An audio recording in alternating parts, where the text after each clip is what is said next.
आजको वेदर कस्तो डिप्रेस टाइपको त्यही माथि हेर्नु न काठमाडौँको हालत जता पाए त्यतै फोहोर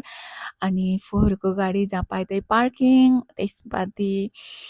खाल्डो खोल्डी नभएको त रोडहरू नै छैन अनि त्यसपछि फाइन लिने कुरा गर्नुहुन्छ विदेशको रोडको जस्तो अनि सपोर्ट गर्नेले नि ब्लाइन्डली सपोर्ट क्या लिनु त पर्छ फाइन फाइन नलिकन देश डेभलप हुँदैन यताउता होइन पहिला अब रोड बनाऊँ अनि त्यसपछि फाइन पनि लिनुपर्छ रुल्स रेगुलेसनमा पनि बस्नुपर्छ त्यो त सबैलाई थाहा छ अनि मेन कुरा भनेको हामी भनेको धेरै लो क्लास मिडल क्लास चाहिँ उनी त एफोर्ड गर्न पनि सक्दैनौँ सबै कुरा विचार गरेर गर्नुपर्छ जस्तो लाग्छ मलाई चाहिँ यो कुरा यहीँ छोडिदिउँ बेरोजगारी काठमाडौँ भन्ने vlog day 11 it's been 11 days just continuously गइरहेछ खुसी लागिरहेछ मलाई अनि आज चाहिँ ग्लासअपको काम पनि थियो अनि हजुरलाई थाहा छैन भने चाहिँ ग्लास चाहिँ यसरी फिटिङ हुन्छ मेसिनमा प्रेस्क्रिप्सन ग्लासहरूमा चाहिँ कुनै कुनै चाहिँ आजकल रेडिमेड ब्लु कटहरू चाहिँ आउँछ पावर त यसरी नै फिट गर्नु नै पर्ने हुन्छ कति कस्टमरलाई थाहा रहेन रहेछ सो मैले अहिले ठिक्क भिडियो आएको बेलामा हजुरहरूलाई पनि भनेको ब्याङ्कमा काम थियो अनि ब्याङ्कमा बस्दाखेरि पनि खाली नबसेको क्या इन्क्वायरी पनि आइरहेको थियो कस्टमरको रिप्लाई प्लस भिडियो पनि बनाएँ अनि पानी यति धेरै परेको आज है यस्तो छ क्या यहाँ यस्तो अप्ठ्यारो छ यहाँ चाहिँ अनि त्यसपछि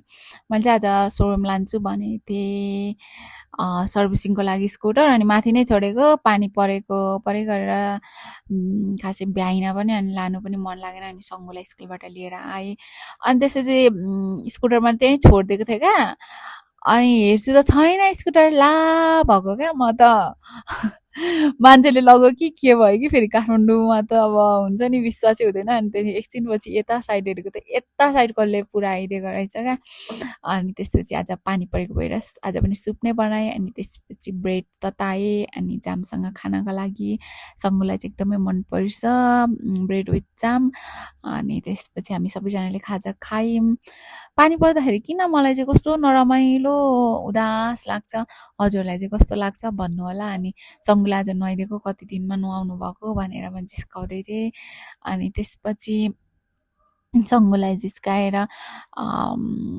ग्लासअपको ग्लासेसहरू मैले प्याकिङ गरेर त्यसपछि म नेपाल क्यान गएँ हिँड्दै हिँड्दै नै प्रायः म नजिक नजिक त हिँड्नु नै मनपर्छ टाढो टाढो पनि टाइम छ भने त गाडीमा आनन्दले सुतेर जान मनपर्छ तर यहाँको गाडीमा चढ्यो भने धेरै टाइम लाग्छ नि त ट्राफिक जाम त्यही माथि बिसाउँदै बिसाउँदै अब के अरे प्यासेन्जरहरू ओह्राल्दै गर्दै ढिलो हुन्छ अनि त्यही भएर मात्र हो नभए त मलाई गाडीमै आनन्द सुतेर जान मन लाग्छ आज न्यु रोड जाने काम पनि थियो तर जान सकिनँ सर्भिसिङ पनि गराइनँ अनि त्यसपछि सागसब्जी सकिएको रहेछ सागसब्जी लिएर म घर गएँ किनभने घरमा खाना टाइममा पकाउनु पर्छ अनि सङ्गो चाहिँ पढिराख्नु भएको रहेछ क्या छक्क परेँ म अनि जिस्काएँ साँच्चीकै कि बित्था बित्था पढेको भनेर नि टुमालाई सोध्नु भन्दै हुन्थ्यो नानीले अनि त्यसपछि एज युजल खाना बनाएँ खाना खाएर मलाई आउँछ दिने यस्तै हुन्छ मेरो बेलुकाको स्केड्युल चाहिँ हजुरहरूले के गर्नुभयो भन्नुहोला anyway thanks for watching bye bye see you next vlog यो चाहिँ भोलिको लागि तरकारी हो